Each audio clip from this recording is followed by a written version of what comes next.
علما میگن انسان گناه میکنه بخواد یا نخواد،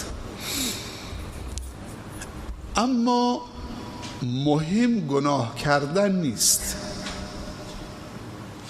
گناه بده ولی انسان گناه میکنه،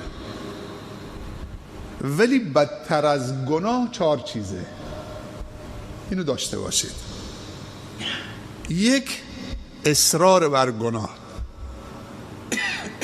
خود گناه بده ولی بدتر از خود گناه 4 چیزه. اگر اشتباه کردی به تذکر دادن دیگه اصرار نکن. اصرار بر گناه و تکرار گناه این از خود گناه بدتره. 2 توجیه کردن گناه. وقتی گناه کردی دیگه توجیه نکن. گناه استغفار میخواد، توبه میخواد، عذرخواهی میخواد، مثل بابا آدم. دیگه توجیه نکن. نگاه بر صورت خوبان حلال است، فلان، حالا نمیدونم فلان، یه چیزی برای خودش داره توجیه میکنه. نه این اسمش این آب هویجه، این آب انگوره.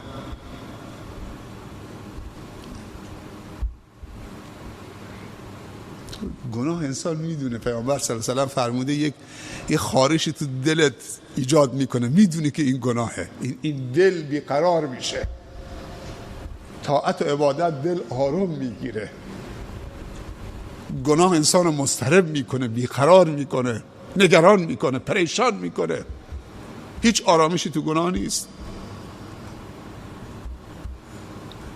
پس بدتر از گناه 1 اصرار بر گناه، 2 توجیه کردن گناه. استغفر الله، تمام شد. 3 کوچک شمردن گناه. نگاه نکن که این گناه بزرگ کوچکه، نگاه کن کی داری نافرمانی میکنی. تو نافرمانی رب العالمین داری میکنی.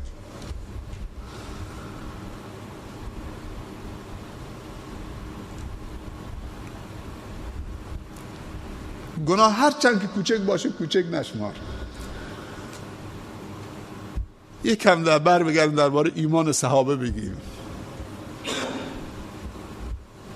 میگن صحابه رسول الله صلی الله علیه و سلم گناههای صغیری که ما انجام میدیم اونا کبیره حساب میکردن و فکر میکردن که زیر گناه اینطوری تصور میکردن که زیر یک کوه بلند نشستن، با این گناهشون دارن کم کم زیر کوه دارن خالی میکنن. هر لحظه احتمال داره کوه بریزه رو سرشون.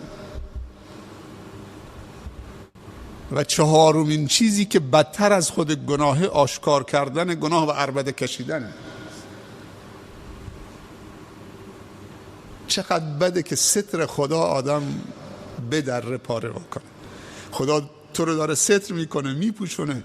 تو گناهی که شب تو خلوتت خودت با دوستانت توی یک خونه خالی جایی توی یک شهرستانی کسی هم نفهمیده، خودتون 4-5 نفر بودید، بعد بر میگردید تو کشور خارجی رفتی گناهی با هم کردید، حالا میاد اینجا توی جمع 40-50 نفر داری با آب و تاب، با یه حال و هوای آب و تابی که بازگو میکنید، تعریف میکنید، عجب چیزایی بود، عجب. این دیگه مجاهره با گناهه.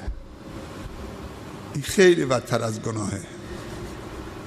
اون کسی که یک گناهی کتره خودش خجوله، خجالت داره میکشه، خداوند هم سترش کرده، اون امیدی هست. چقدر خداوند ما رو داره ستر میکنه. این ستر خدا، پوشش خدا رو پاره نکنیم.